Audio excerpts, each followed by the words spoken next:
এতক্ষণ যে হইলো, এত বেলা যে হইলো, তোমার মেয়ের কোনো খোঁজ খবর নিচ্ছ তুমি? কে কি হয়েছে? আমি খবর পাইলাম হয় নাকি এখনো বলে কোনো খাবারই খায় নাই, কোনো খাবার সে টাচই করে নাই। মন্টুর সাথে তো আমার কথা হইলো, খাওয়া দাওয়ার ব্যাপারে কিছু বলে নাই। বললো যে ও কথাবার্তা শোনে না। কথাবার্তা কইতেছে না, আজকে না হোক সে কালকে বলবো, কালকে না হোক পরশু বলবো, কিন্তু আগে তো ওরা খাওয়াই দিব নাকি? তুমি একটু যাও, দেখো কি তো অবস্থা। ওই যে খায় না, তুই কই থেকে শুনলি? আমি শুনছি, তুমি যাও ওর একটু খাওয়ার ব্যবস্থা করো।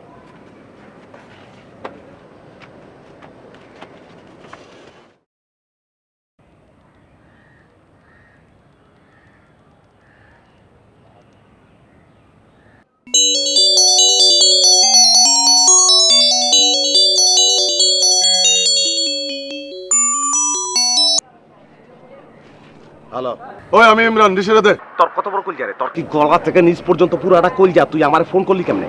তুই আবার আমারে ফোন করছিস, আবার কেমনে? কোন সাহসে? তোর কলজা কত বড়? তুই আবার আমারে ফোন করলি কেমনে? ওরে আমি আবার ফোন করুম, আমি ফোন করছি, আবার ফোন করুম, তুই রিসিভার দে। তুই তুই ভাই, তোর একটা রিকোয়েস্ট করি, তোর ছোট্ট একটা রিকোয়েস্ট করি, তুই খালি কষ্ট করে 5 মিনিটের লেগে আয়া পর ভাই। 5টা মিনিটের লেগে তুই খালি একটু আয়া পর। তোরে মাইরা আমি ঘুমামু ভাই, আমার ঘুম হয় না। তোরে মাইরা ঘুমামু, তুই একটু আয় ভাই, আয়। আমি আইতাছি, আমি 5 মিনিটের মধ্যে আইতাছি। হ হ হ হ ভাই, তুই আয়, তুই আয়, তোর রিক্সা ভাড়া লাগলে আমি দিয়ে দেবো। তুই রিসিভার দে না। তোর মায়ে ঘুমায়, তোর মায়ে ঘুমায়।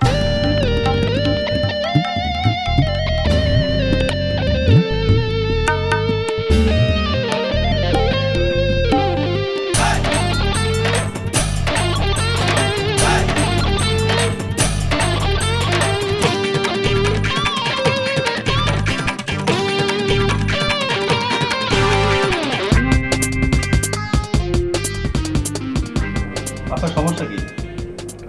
আমার সমস্যা হচ্ছে আমি 128 নম্বরে থাকি, ওই যে আপনার নুরানি মসজিদটা আছে, নুরানি মসজিদের পাশে আপনার পূর্ব জাফরান। সমস্যাটা বলেন।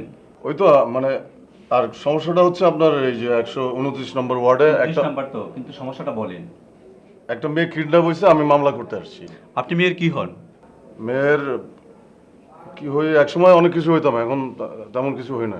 একসময় অনেক কিছু হইতেন, কি হইতেন? হইতাম একটা কিছু একটা হইতাম আর কি। এখন হন না কেন? এখন হই না। এখন ঘটনা হচ্ছে, এখন তাহলে মামলাটা কি তাহলে করা যাবে না? মামলা নেওয়া যাবে। মামলা নিতে হলে মেয়ের ভাই বোন অথবা মা বাবা অথবা নিকটাত্মীয় যারা আছে তারা এসে মামলা করতে পারবে। মেয়ের মা বাবা নাই, হ্যাঁ মা বাবা আছে। ভাই বোন নাই, হ্যাঁ আছে, তাও আছে। তারা কোথায়? তারা তো বাসায়। তারা বাসায়, আপনি আসছেন মামলা করতে। আপনার সমস্যাটা কোথায় বলেন তো দেখি? কিছু বুঝলাম না তো।